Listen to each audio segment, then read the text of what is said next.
আপনি এখানে এসেছেন একজন উকিল হিসেবে, যে কেস লড়েন তার জন্য আপনি টাকা পান।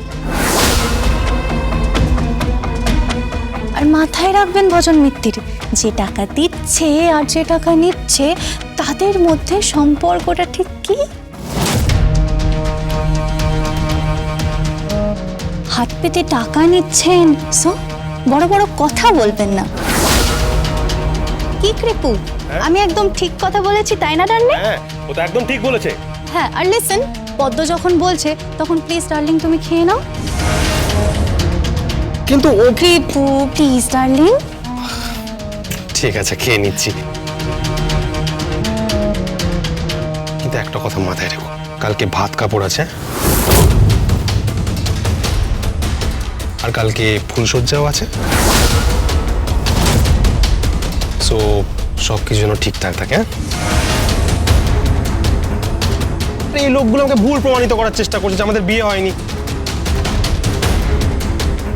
চলো মা, এসো। না না, ওনার যাওয়ার প্রয়োজন নেই, আমি আপনাকে পরিবেশন করে দিচ্ছি।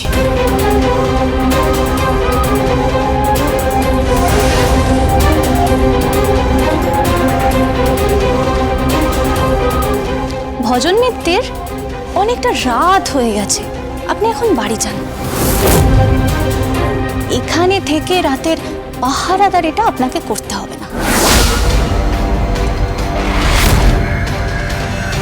ওকে?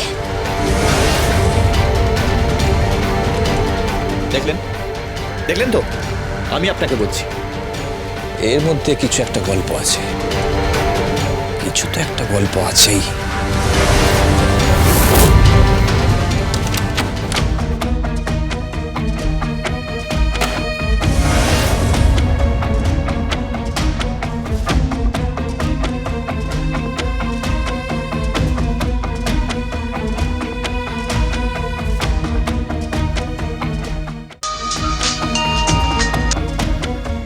হ্যালো, আমি ঘরে ঢুকে পড়েছি, তল্লাশি চলছে।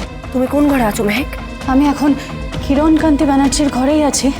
অনেক কায়দা করে এই ঘরটা আমি থাকার জন্য নিয়েছি। আর শোনো, আজকের রাতটাই কিন্তু আমাদের কাছে সময় আছে। ভেরি গুড, শুধু আজকের রাতটাই কিন্তু সময় মেহেক, তোমাকে খুঁজে বের করতেই হবে। কি? তুমি সমস্ত পেপারস ভালো করে চেক করো, আমি ফোন ধরে আছি, তুমি ভালোভাবে চেক করো, খোঁজো মেহেক খোঁজো। আমার মনে হচ্ছে ওই বাড়ি থেকে কিছু না কিছু বেরোবেই।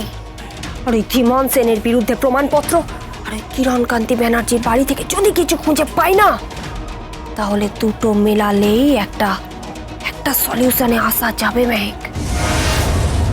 তারপরে আমি কোর্টে দাঁড়িয়ে প্রমাণ করে দিতে পারবো যে ওই সঞ্জয় চৌধুরীকে কে কিডন্যাপ করেছিল, ওই সঞ্জয় চৌধুরীকে কে খুন করেছিল। আমি আমার শ্বশুর মশাইকে নিরপরাধ প্রমাণ করতে পারবো, আমি আমার শ্বশুর মশাইকে বেকসুর খালাস করতে পারবো। আর ওটা যেমন আমার এই বাড়ির বউ হিসেবে কর্তব্য, তোমারও মেয়ে হিসেবে কর্তব্য মেহেক। হ্যাঁ ঠিক আছে, আমি খুঁজছি। গীতা LLB সোম থেকে রবি প্রতিদিন সন্ধ্যে 6:30টায় স্টার জলসায় ও ডিজনি প্লাস হটস্টারে।